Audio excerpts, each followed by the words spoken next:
D'abord, il est vrai que je suis arrivé. La première des choses que je voudrais dire, c'est que quand je suis venu, je savais, en venant, qu'étant actuellement plutôt surmené, un peu fatigué, il y aurait une forme, en ce qui me concerne ce soir, une certaine émotion. Je ne savais pas que le reportage allait être présenté, je savais que l'exposition allait être elle, mais il est vrai que la vidéo, je dirais, est d'autant plus émouvante par rapport à des photos qui sont parlantes, mais qui le sont peut-être moins qu'une vidéo. C'est la différence entre la vidéo et des photos. La photo, c'est quelque chose de très important. Mais la vidéo, il y a aussi le son, il y a des expressions, il y a ce que l'on entend, il y a des mots. Donc, étant, pour tout vous dire, surmené actuellement et peut-être un peu même épuisé, il y a une forme d'émotion qui m'est venue naturellement en regardant ce reportage. Moi, j'avais conscience, à titre personnel, en ayant regardé le reportage des différents médias, mais pas seulement les médias, sur des reportages qui ont pu être mis sur des réseaux sociaux. Parce qu'aujourd'hui, la communication, ce ne sont pas seulement des journaux, la presse écrite, la presse orale, donc que ce soit la radio ou la télévision. On sait qu'il y a une communication aujourd'hui, pas dans tous les pays du monde, malheureusement, mais dans un grand nombre de pays du monde, par les réseaux sociaux. Et l'expression dans les réseaux sociaux sont souvent des photos ou des vidéos, commentées parfois par des textes, des légendes, qui permettent en temps et en heure de savoir ce qui peut se passer aux quatre coins du monde. Et là, en l'occurrence, moi, si j'ai été à plusieurs reprises ému en regardant ce reportage, c'est non pas par manque de conscience de ce qui s'est passé, mais c'est parce que là, on l'a vécu quelque part, ce soir, sans l'avoir vécu, comme vous l'avez vécu, en tous les cas, ceux qui y étaient. Cette violence, la volonté d'empêcher des femmes et des hommes de s'exprimer, c'est digne de moments sombres de l'histoire, pas seulement dans ce qui a été vécu ici, mais en France, dans certains pays d'Europe, à quelques minutes d'ici, ou quelques heures d'ici, quelque part, on se dit encore une fois et encore une fois, mais comment l'homme est capable d'en arriver à ça? Comment l'homme peut-il vouloir empêcher l'humain de s'exprimer? Je pense qu'au-delà de la politique en elle-même, au-delà des partis politiques en eux-mêmes, c'est un peuple, aujourd'hui, que l'on veut bâillonner. Alors bien sûr, j'imagine bien que quand on veut bâillonner un peuple, c'est que derrière, il y a des raisons. Quand on ne veut pas qu'un peuple vote, c'est qu'on a peut-être peur du résultat de cette élection.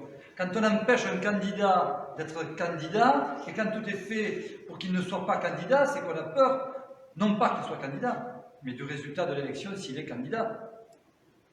J'en connais, moi, qui ont vécu cette situation-là, à leur humble niveau, où tout avait été fait pour qu'il ne soit pas candidat. Tout avait été fait pour que des listes politiques n'existent pas, ne se fassent pas, qu'elle ne soit pas complète, qu'il ne puisse pas avoir une majorité à un certain moment. Mais ça, c'est quand même ce que l'on a vécu dans de sombres moments de la sombre histoire de certains pays. Alors on pourrait dire qu'il y a déjà un certain temps. Cette période, elle évolue, mais elle n'est pas évolue du tout. On est en pleine actualité. Cela s'est passé dans certaines dites nouvelles démocraties après l'effondrement du bloc soviétique, où des peuples n'ont pas eu la possibilité de pouvoir s'exprimer. Alors que nous pensions, nous, à quelques heures d'ici, que ça y est, ils pouvaient s'exprimer. Mais non, ils n'ont pas pu s'exprimer. Ce n'est pas vrai. Ils sont toujours sous le joug de certains dirigeants politiques. Là, aujourd'hui, quand on est face à ça, on peut penser peut-être aussi à l'Europe. Moi, j'ai pensé aussi, en regardant ce reportage, à l'Europe. Le rôle de l'Europe. J'avais cru comprendre que quand l'Europe a été créée notamment par les pères fondateurs, et je pense notamment à Schuman et d'autres. C'était pour ne plus connaître ce que des pays d'Europe avaient connu. De 14 à 18, de 1939 à 1945, et on pensait que c'était, enfin, du moins en Europe, la démocratie qui s'installait dans les pays d'Europe. Puis, on se rend compte encore une fois que la démocratie, elle n'a plus que ses limites. Preuve en est, quand on empêche des femmes et des hommes de pouvoir voter, quand on voit que l'on peut, par la violence, empêcher des choses, mais par la violence, pas par le dialogue, et que l'on a en face des personnes âgées, des enfants, qui sont dans une rue, devant une école, avec leur famille, leurs parents, qui ont envie de s'exprimer, et que l'on fait charger la police, on se dit, mais comment est-ce possible? C'est un film ou c'est la réalité? Mais c'est la réalité.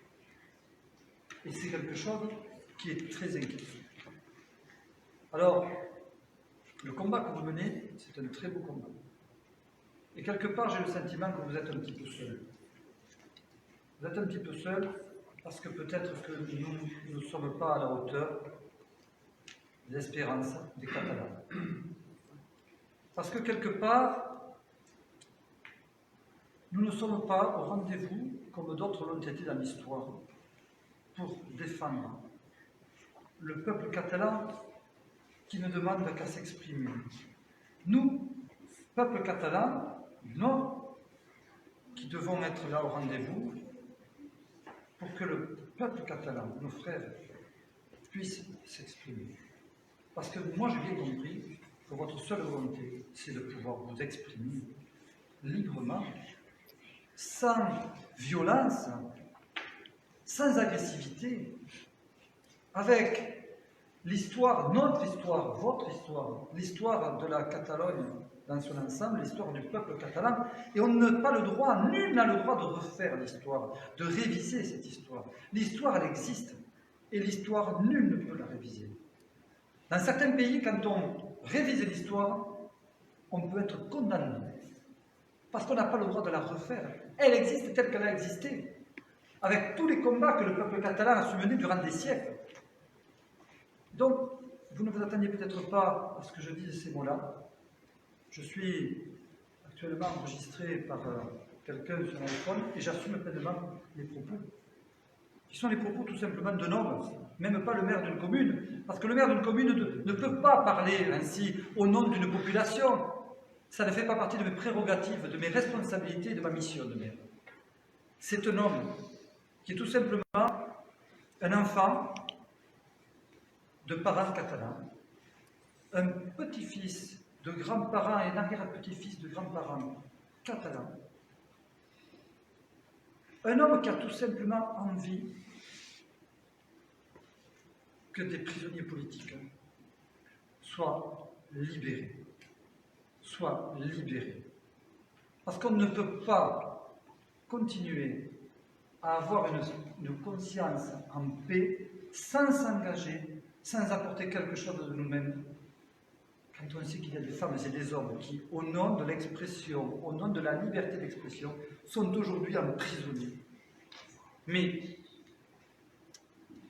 une telle peine de prison au nom de l'expression, mais c'est quelque chose qui n'aurait jamais pu être imaginé. C'est pas possible. Et si c'est en Catalogne aujourd'hui, demain, je pose la question, ça sera où? Où? Ici chez nous? Ici chez nous? Demain, dans quel autre pays d'Europe? Cette Europe qui est en train de se démanteler. Et quand on regarde les fondements de cette Europe, ce que j'appelle moi les piliers et les fondations, même je dirais, que Schuman et tous ses pères fondateurs ont voulu, qu'est-ce qu'il en reste de cette Europe? Si ce n'est que cela fait maintenant des mois et des mois, qui 24 heures sur 24, on nous parle du Brexit en Angleterre, au nom de l'économie. Mais pour parler d'économie, encore faut-il pouvoir parler de liberté, auparavant. De liberté d'expression. de liberté d'engagement, de liberté très simplement d'une vie. Moi, je suis très ému, sincèrement, par ce reportage que je reverrai à nouveau, mais que je ne reverrai pas avec vous. Moi, que je reverrai avec mes enfants. Parce que je veux que mes 3 filles sachent beaucoup mieux l'histoire. L'histoire, c'est ce qui s'est passé hier, et ce qui vient de se passer aujourd'hui. Je dirais, ça c'est l'histoire. Mais pour construire le présent et surtout le futur, encore faut-il bien connaître l'histoire. Pour ne plus que ça se renouvelle. Et j'ai envie de dire ce soir, peut-être que mon engagement n'a pas été à la hauteur de ce que certains auraient voulu.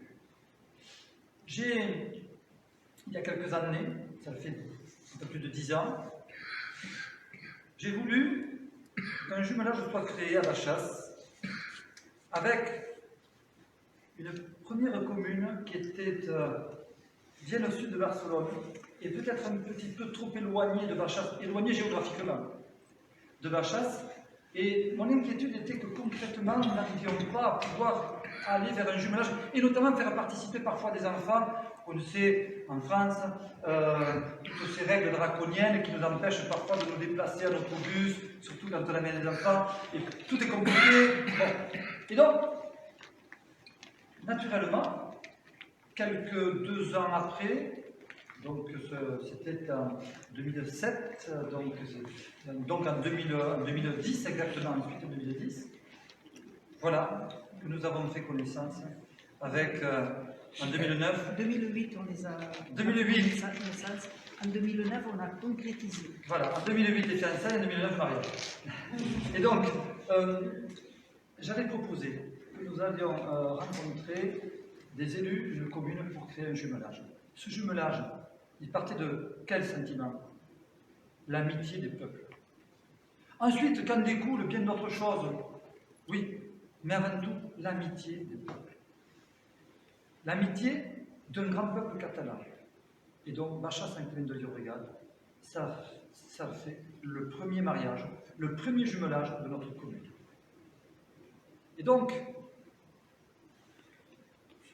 un jumelage doit se limiter à des rencontres importantes, belles, à une plantation de pieds de vigne à Saint-Climent de Llobregat, de cerisiers à Bachasse.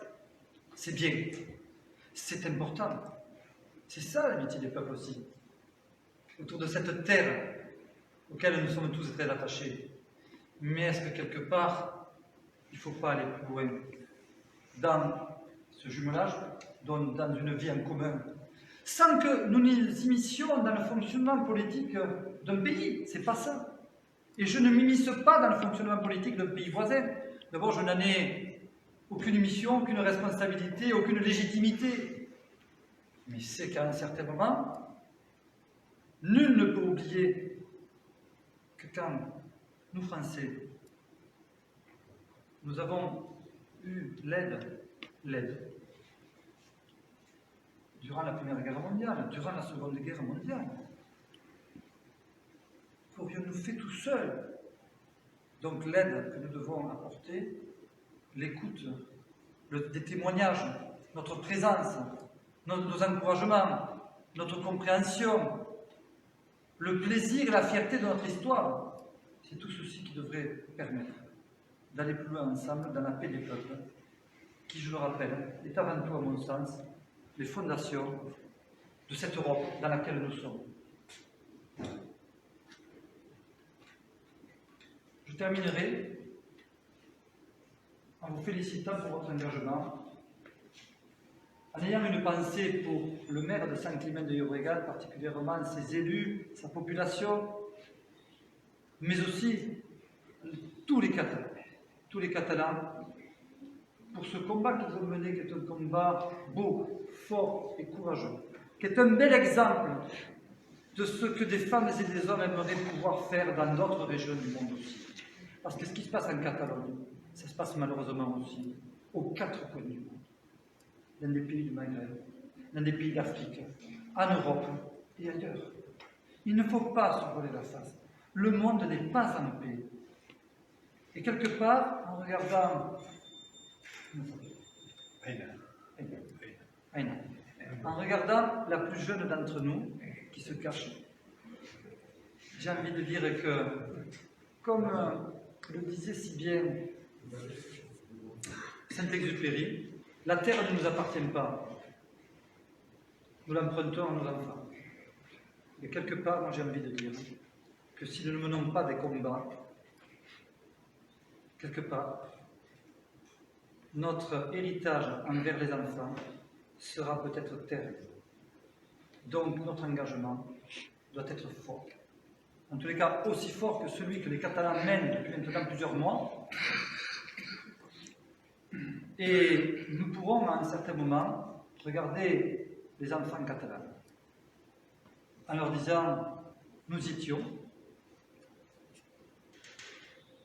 Et à partir du moment où nous étions, nous sommes engagés, nous serions engagés, et donc nous étions là pour la liberté, pour que la démocratie s'exprime, pour la protection aussi de femmes et d'hommes, d'enfants et de vieillards.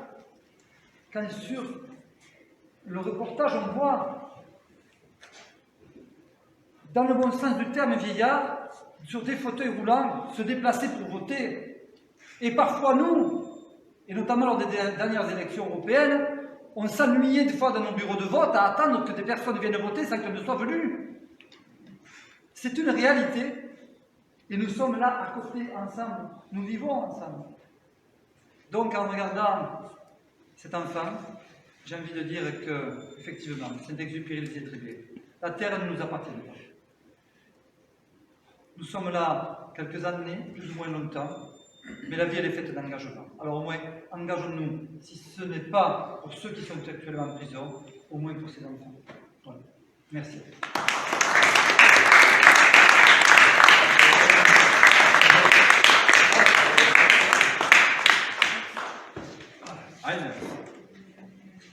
Vols regalar un llaç al senyor Batlle?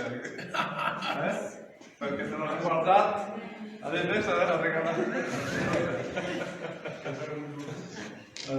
Tu sais le mettre? Ho saps posar, no? Ho saps fer, Aina? Tens por? Tens por de picar caixes?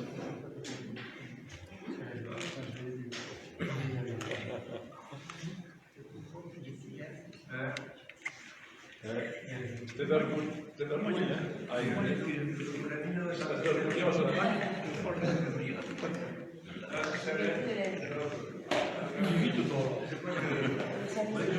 C'est là qu'on se rend compte qu'il faut une femme.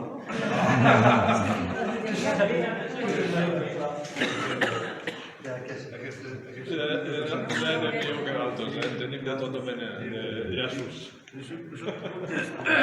L'esprit de Saint-Estève. Pas loin.